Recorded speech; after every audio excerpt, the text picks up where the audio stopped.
მთავრობის ადმინისტრაციის რეგიონებთან ურთიერთობის დეპარტამენტის უფროსმა ადგილობრივი თვითმმართველობის წარმომადგენლებს სამეგრელო ზემო სვანეთში ახალი რწმუნებული წარუდგინა. დავით ვერავა ბოლო 5 წლის განმავლობაში რწმუნებულის მოადგილე იყო, მანამდე სხვადასხვა დროს იყო ეროვნული ბანკის რეგიონული ფილიალის მმართველი და ზუგდიდის საკრებულოს წევრი.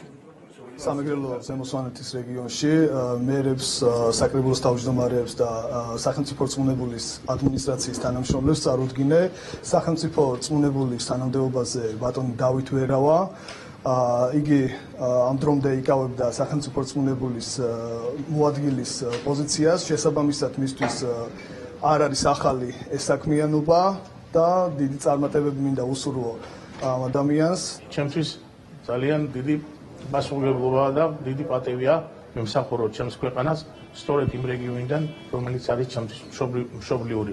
მოგეხსენებათ, რომ სამეგრელოს რეგიონში მიმდინარეობს ძალიან მნიშვნელოვანი პროექტები, რომელიც მომავალში გაგრძელდება უფრო ეფექტურად.